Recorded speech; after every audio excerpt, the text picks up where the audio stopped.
மாறும், கவலைகள் மாறும், கண்ணீர் மாறும், துக்கங்கள் மாறும், வியாகுலங்கள் மாறும், இதுவரைக்கும் இருந்த பாடுகள் மாறும். நாளிலே ஆண்டவர் கொடுக்கிற அடுத்த வஸ்திரம், அன்பானவர்களே, உன்னை சுகமாக்கும் வஸ்திரம், அவருடைய வஸ்திரம். அடுத்து இன்னொன்று சொல்ல விரும்புகிறேன்.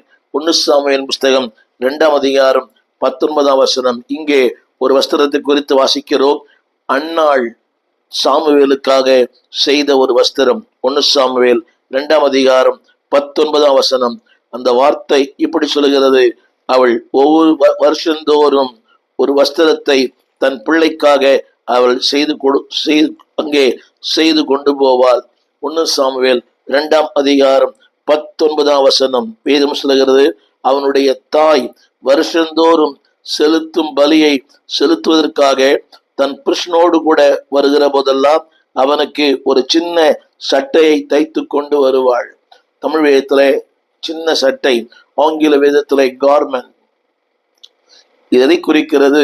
அதுல ஒரு வார்த்தை எழுதப்பட்டிருக்குது, அர்ப்பணிப்பின் வஸ்திரம். 20 வசனத்திலே ஒரு வார்த்தை, ஒப்பு கொடுப்பதற்கு பதிலாக என்ற வார்த்தை, ஒப்பு கொடுத்தல் என்ற வார்த்தை அங்க இருக்கிறது. இன்னொரு வஸ்திரம் அர்ப்பணிப்பின் வஸ்திரம். இந்த நாளிலே என்னை கேட்டுக்கொண்டிருக்கிற அன்பு தேவ பிள்ளையே, ஆண்டவருடைய வார்த்தை சொல்லுகிறது, உன்னுடைய வஸ்திரம் அர்ப்பணிக்கப்பட்டதா? இது இந்த வஸ்திரம் அல்ல, உன் வாழ்க்கை. அது சொல்லப்பட்டது, ஒவ்வொரு வருஷமும் தன் பிள்ளைக்கு ஒரு வஸ்திரத்தை கொண்டு வருவாள். அது என்னவென்றால், இந்த பிள்ளை கர்த்தருக்கு. என்பதே பிள்ளையே, ஆண்டு சொல்லுகிற வேதம் சொல்லுகிற அடுத்த வஸ்திரம் அர்ப்பணிப்பின் வஸ்திரம். நாளிலே அன்பானவர்களே, அந்த வஸ்திரங்கள் எது வேண்டுமா இருக்கலாம். அவள் பிள்ளையா இருக்கலாம், எழுத்த முடியாத வஸ்திரமா இருக்கலாம். அவளுக்கு தெரியும், பிள்ளைகள் கர்த்தராவ சுதந்திரம், கர்ப்பத்தின் கனி அவரால் கிடைக்கும் பலன். அன்பு பிள்ளையே, நாளிலே உன் வஸ்திரம் தேவனுக்கு என்று அர்ப்பணிக்கப்பட்டிருக்கிறதா? நீங்க நினைக்கிறாங்க எப்படி வேணா ட்ரெஸ் பண்ணலாம். இல்லை, அரைகுறையாய் ஆடம்பரமாய் தலை விரித்து இல்லை. உன்னோட வஸ்திரங்கள் கூட ஒழுங்கா இருக்கணும். இந்த வஸ்திரம் உன் வஸ்திரங்கள் தேவனுக்கு என்று அர்ப்பணிக்கப்பட்டதா?